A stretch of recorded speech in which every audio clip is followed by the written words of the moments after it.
Tiga. Assalamualaikum warahmatullahi wabarakatuh. Salam sejahtera bagi kita semua.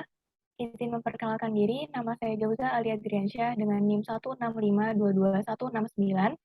Di sini saya bersama dengan rekan sekelompok saya, yakni Wisnu Doglai Wibowo, dengan NIM 165222179, Prajna Agastya Diatmika dengan NIM 165222189, dan Nathanael Kristanto Pangaribuan dengan NIM 165222119. Kami dari kelompok 5, kelas 23, mata kuliah umum pengenalan komputasi, akan mempresentasikan laporan tugas besar kami mengenai sistem administrasi restoran.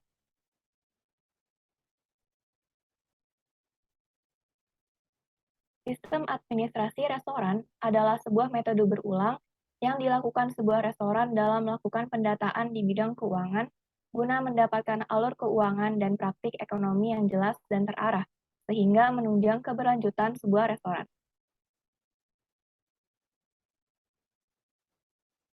Dalam menjalankan sebuah bisnis, pastinya kita memerlukan sebuah sistem administrasi yang jelas dan terstruktur. Contohnya dalam membangun sebuah bisnis restoran. Administrasi restoran adalah salah satu aspek terpenting dari jenis bisnis ini, terutama dalam praktik keuangan dan manajemen ekonomi. Di era modern ini, sistem administrasi bisa dipermudah dengan adanya teknologi. Salah satunya dengan memanfaatkan fungsi program yang dapat menunjang pembuatan mekanisme administrasi restoran. Oleh karena latar belakang ini, kami akan mensimulasikan proses sistem administrasi tersebut yang dapat disimulasikan dengan fungsi program yakni bahasa pemrograman Python. Selanjutnya kita akan masuk ke dekomposisi persoalan. Secara garis besar, dekomposisi persoalan untuk sistem administrasi restoran dapat dibagi menjadi tiga. Yang pertama ada sebelum pemesanan, yang kedua ada saat pemesanan menu, dan yang ketiga ada setelah pemesanan. Pada saat pemesanan menu, di sini konsumen bisa langsung memesan menu dengan asumsi bahwa menu yang tertera pasti tersedia dan tidak mungkin kosong. Setelah memesan menu, konsumen dapat melihat total biaya yang ia habiskan untuk semua menu yang ia pesan dan juga akan mendapatkan struk pembelian sebagai bukti bahwa ia telah melakukan transaksi. Setelahnya akan muncul ucapan terima kasih dari kami pihak restoran kepada konsumen yang telah berkunjung. Simulasi program. Untuk simulasi program sendiri, yaitu adalah hasil dari merun program di Python tersebut.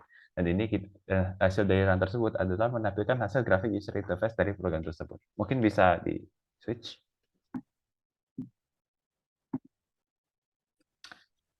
Di sini ada beberapa bagian yang dapat diolah. Yang pertama ada bagian menu yang terdapat dalam beberapa sesi, yaitu nasi plus keju, minuman, dan nasi tanpa keju. Lalu di bawahnya terdapat tulisan harga untuk nasi plus keju sendiri ketika membelinya, harga minuman itu sendiri, dan harga nasi tanpa keju totalnya. Lalu subtotal yaitu semua total sebelum ditambahin biaya servis. Dan juga ada total cost, di mana itu merupakan total semua ditambah dengan service tax. Lalu di sampingnya ada kalkulator untuk fungsi tambahan untuk menghitung kira-kira jumlah berapa jumlah pengeluarannya. Mungkin bisa dikasih contoh, yaitu memesan 1 ayam kola kering potato keju, 1 jeruk susu, dan juga 1 ayam kola kering. Dengan total, klik. Nah, di sini terdapat dapat disimpulkan bahwa ayam kola kering potato keju seharga 15.000 dan juga jeruk susu seharga 5.000 dan harga nasi tanpa keju yaitu 13.000. Dengan subtotal semuanya adalah 33.000 sebelum ditambahi service tax. Ketika sudah ditambah service tax akan berjumlah Rp35.000. Lalu ada setelah kita memiliki fungsi total, kita dapat mengklik resep tersebut. Kita bisa klik. Dan juga terdapat kata terima kasih yang dimana merupakan ucapan karena telah membeli di restoran kami, yaitu ayam kola. Klik OK. Lalu kita juga dapat men-save daripada struk tersebut. Dan hasil dari save ini akan tersave dalam bentuk file .txt. Nah, di sini sudah bisa dikatakan your build is successfully saved, di mana struknya sudah tersave secara benar. Bisa kita lihat struknya di file kita sendiri, yaitu test. Nah, beginilah bentuknya ketika sudah di-save dalam bentuk .txt. Nah, ketika kita ingin mengganti pelanggan, kita bisa menggunakan tombol reset.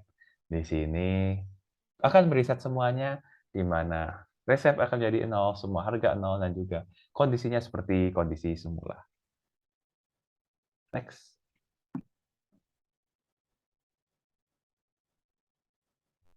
Selanjutnya, kita akan masuk ke bagian-bagian program. Untuk yang pertama, ada kondisional.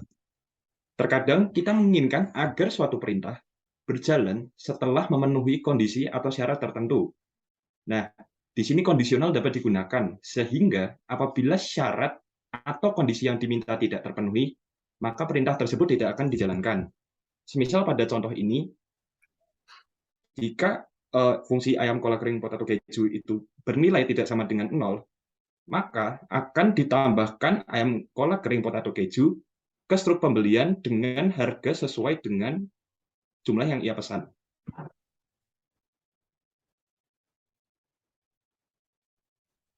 Selanjutnya, saya akan menjelaskan mengenai fungsi. Ketika sekumpulan perintah pada program ingin dilakukan berulang-ulang, prosedur biasanya digunakan. Sekumpulan perintah tersebut akan dideklarasi menjadi suatu prosedur dengan nama tertentu. Jika menggunakan kumpulan atau perintah tersebut, pemrograman hanya perlu memanggil prosedur sebelumnya. Contoh fungsi seperti berikut. Didefinisikan teh manis jika variabel 18, yaitu teh manis tersendiri, terisi dengan angka lebih dari 0, contohnya 1, 2, 3, dan seterusnya, maka teks teh manis akan terkonfigurasi normal atau akan terhitung. Jika variabel 18 atau teh manis itu tersendiri bernilai 0, maka teks teh manis tersebut akan terkonfigurasi disable, artinya akan kembali seperti menu awal, artinya tidak sama sekali diproses. Sehingga teh manis akan terset dengan angka 0. Lalu TK Iter. Lalu apa itu TK Iter? Jadi TK Iter adalah suatu fungsi, suatu bagian di Python yang dimana dapat digunakan untuk membentuk grafik user interface dari sebuah program itu. Contohnya teks jeruk susul. Nah, di sini entry berarti sesuatu yang dapat kita isi seperti mengisi jumlah jumlah menu yang akan dipesan. Nah, di sini masuk dalam bagian drinks frame, yaitu frame bagian drink yang di bagian tengah tadi, yang di bagian simulasi program, bagian menu. Lalu kita bisa mengatur font-nya. Di sini kita bisa mengatur jenis font, dan juga ukuran font, dan juga bagaimana bentuk font itu, mau di bold, underline, atau dimiringkan. Nah, di sini kita dapat mengatur dimensi daripada entryan itu sendiri, yaitu berdimensi 7x6. Dan juga state adalah bagian pertama, bagian awal dari entry itu sendiri yang berarti disabled. Karena ketika tidak dicentang, maka akan seperti disabled, seperti kondisi awalnya.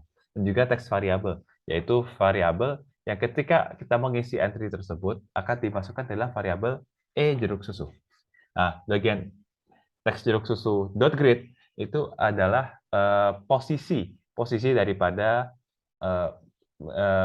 bagian jeruk susu itu sendiri, yang di sini menggunakan metode sama seperti Microsoft Excel, tapi angkanya dimulai dari 0, yaitu di bagian row 0 dan kolom 1, baris 0 dan kolom 1, seperti itu. Dan sehingga terdapat di bagian paling atas, di bagian frame minuman.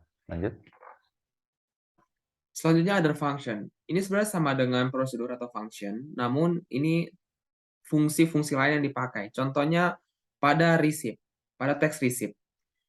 Pada text receipt akan muncul sebuah variabel X yang artinya bill, ya. Bill keberapa itu ditentukan dari X itu tersendiri. Di mana X ini diambil dari random angka atau random integer dari angka 100 sampai 9999 dengan format bill number, yaitu bill ditambah dengan string X. Untuk fungsi lainnya itu kita menggunakan fungsi date. Nah, ini real time, ya. Maksudnya ketika kita menjalankan receipt tersebut, tanggalnya akan sesuai tanggal saat itu juga. Jadi benar-benar ini real time sistem manajemen restorannya. Sekian dari kami kelompok 5. Jika ada salah kata dalam menjelaskan atau mempresentasikannya, kami mohon maaf. Kami ucapkan terima kasih.